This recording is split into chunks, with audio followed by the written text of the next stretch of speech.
Coucou mes beautés, j'espère que vous allez bien. Alors voici le look que j'ai concocté pour Halloween. C'est vrai que Halloween, la majorité du temps, c'est des looks qui sont épeurants et tout. Mais moi, je voulais plus un look qui est mystérieux, qui représente une déesse, je sais pas quoi. Mais l'essentiel que ça soit mystérieux et un peu épeurant sur les bords. Ça a été vraiment par pure imagination et j'espère que vous aimez le look. Maintenant, je vais vous montrer comment je vais procéder pour achever du moins ce look-là. Ici, je commence par brosser mes sourcils et je vais venir faire, essayer de tracer une ligne droite qui va vers la tempe parce qu'aujourd'hui, je vais tracer mes sourcils différemment d'habitude. Et là, je vais venir travailler mon arc, c'est-à-dire que je suis en train de faire un triangle. On va essayer de faire un triangle au niveau de l'arc parce que quand on veut changer la forme des sourcils, c'est à partir de l'arc qu'on peut changer la forme des sourcils. Et là, je remplis. Ici, je fais une tracée au niveau du ras de sourcil inférieur et au fur et à mesure, je remplis. Et ensuite, je vais venir tracer au-dessus du sourcil, comme dans la vidéo. Et je vais continuer à remplir et faire en sorte d'avoir un tracé droit. Je ne veux pas de courbe qui va vers au niveau du coin externe de l'œil. Donc, je fais une tracée vraiment dont la fin va vers les tempes. Et là, je floute le début de mes sourcils comme ceci. Ici, je fronce les sourcils pour suivre la ligne naturelle, ce qui donne au niveau du haut là. Je suis cette ligne-là. Là, ça va me donner un air méchant. Et là, j'utilise mon concealer de chez La Girl Pro et j'utilise le Yellow Corrector parce que je voulais quelque chose de blanc. Comme ça, les couleurs des ombres à paupières vont bien sortir. Et je nettoie pour bien définir le tracé de mes sourcils. Et là, je mets mon anti-cerne de chez La Girl Pro sur l'ensemble de ma paupière et je travaille de sorte à recouvrir l'ensemble de ma paupière et j'essaie de connecter mon anti-cerne au début des sourcils sans pour autant gâter le tracé. Donc, il est très important de prendre le temps qu'il faut pour bien répartir l'anti-cerne. Et il est très important aussi de bien travailler l'anti-cerne au niveau de la paupière mobile pour que ça soit vraiment bien fait. Parce que quand c'est pas bien fait, lorsque vous allez appliquer les ombres à paupières, ça va pas le faire. Là, j'utilise ma palette d'ombres à paupières de Sahara by Juvia. Et je viens commencer à tapoter avec la couleur que j'ai choisie tantôt. Je tapote comme ça et je prends pour appui l'ossature au niveau de mes yeux là, au niveau de la, comment on va dire ça, au niveau du tracé des sourcils. Voilà, je m'appuie sur l'os. Comme ça me permet de créer mon arche, mon cut crease, on va dire. Et je fais une tracée comme ceci. Et voilà, et je commence à ajouter l'ombre à paupières parce qu'il est très important de commencer en appuyant dessus pour que l'ombre à paupières adhère bien avec l'anti-cerne. Et au fur et à mesure que vous avez eu la forme que vous recherchez, parce que je voulais une forme qui ressemble à un cut crease, arc façon comme ça là, comme dans la vidéo, et au fur et à mesure j'intensifie les couleurs et je fais pareil à chaque fois de l'autre côté. Je n'hésite pas aussi à flouter parce que dans le maquillage il faut flouter. Alors je prends ma deuxième palette d'ombre à paupières de chez Juvia toujours et je prends l'ombre à paupières noire ici et je viens faire comme tantôt en tapotant au début. Je pose vraiment, j'appuie vraiment l'ombre à paupières à ma peau pour que ça adhère bien et je suis la forme de mon premier tracé et à chaque fois j'appuie et je rajoute encore l'ombre à paupières pour vraiment intensifier les couleurs. C'est pour ça qu'au début j'ai utilisé l'anti-cerne blanc. C'est comme si j'avais une peau blanche, on va dire, et cela permet de vraiment bien montrer les couleurs comme il faut. Et vous voyez qu'au fur et à mesure, j'intensifie la couleur. Ici, je prends un ombre à paupières vert brillant et je viens l'appliquer au niveau du début de mon coin interne de l'œil de la paupière mobile, le coin interne de la paupière mobile et je remonte. Et ce que je fais en fait, c'est que j'essaie de créer une tête d'oiseau. Je veux que ça ressemble à une tête d'oiseau au niveau de mon œil comme ceci. voilà, et avec un bec en fait. À chaque fois, c'est ce que je me dis pour que, voilà, pour pouvoir faire ce genre de modèle-là, parce que le coin interne est tellement important pour donner ce côté fini. Et là, je viens flouter pour créer un dégradé. Vous voyez qu'au fur et à mesure, il y a un léger dégradé avant de voir la couleur intense de l'ombre à paupières noire. Et là, je viens flouter de sorte à mixer l'ombre à paupières noire avec ma première couleur rose façon.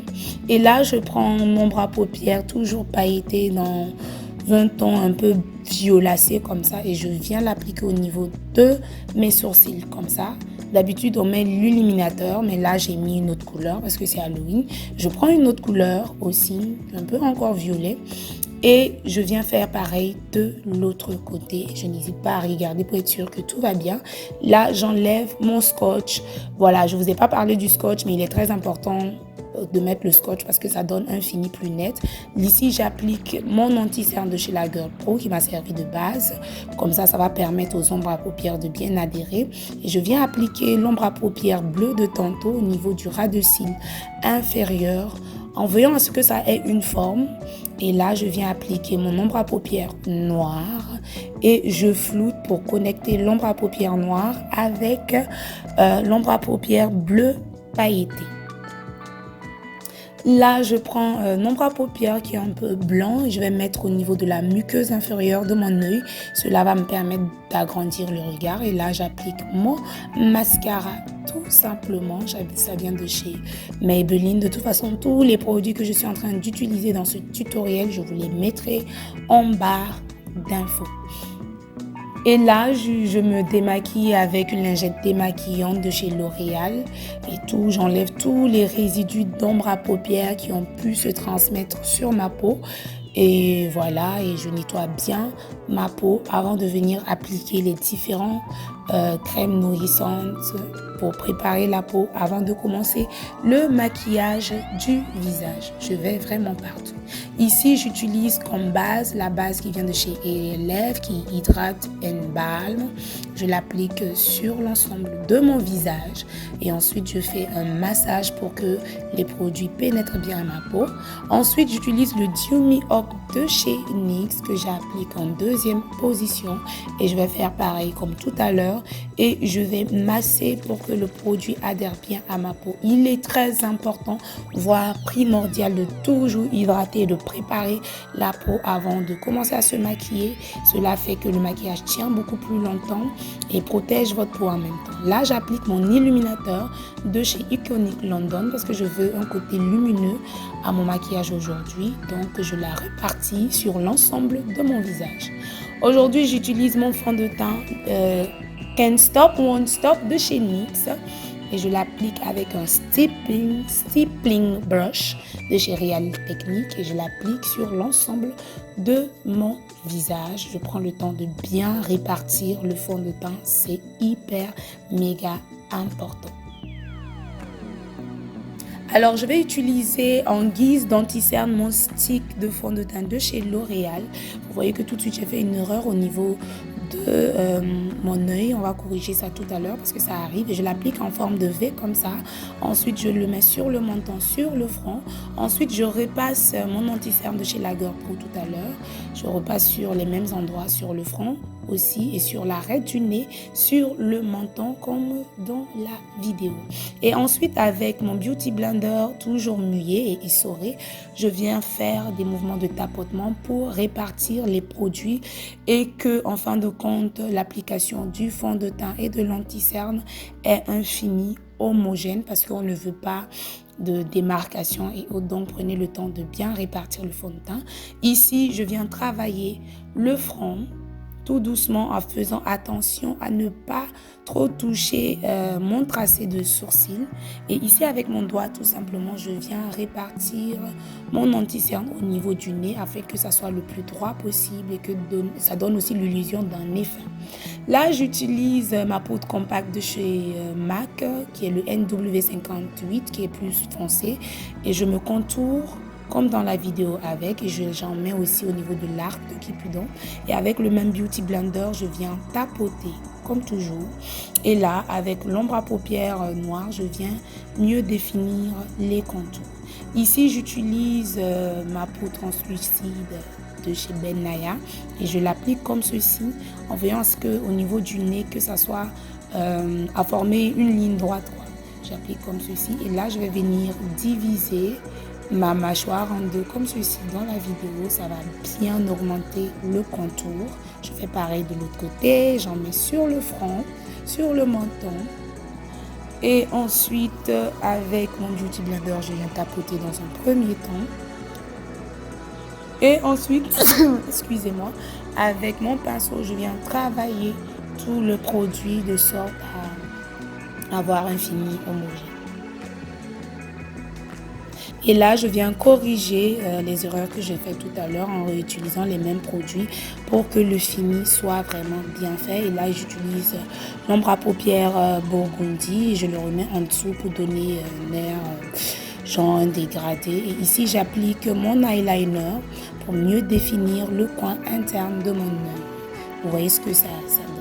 Et j'utilise mon ombre à paupières de tantôt, je l'utilise en guise de blush. Là, j'ai mis un filet en grillage et je vaporise ma brune fixante. Et là, je viens appliquer un ombre à paupières pailleté au niveau des joues comme ça.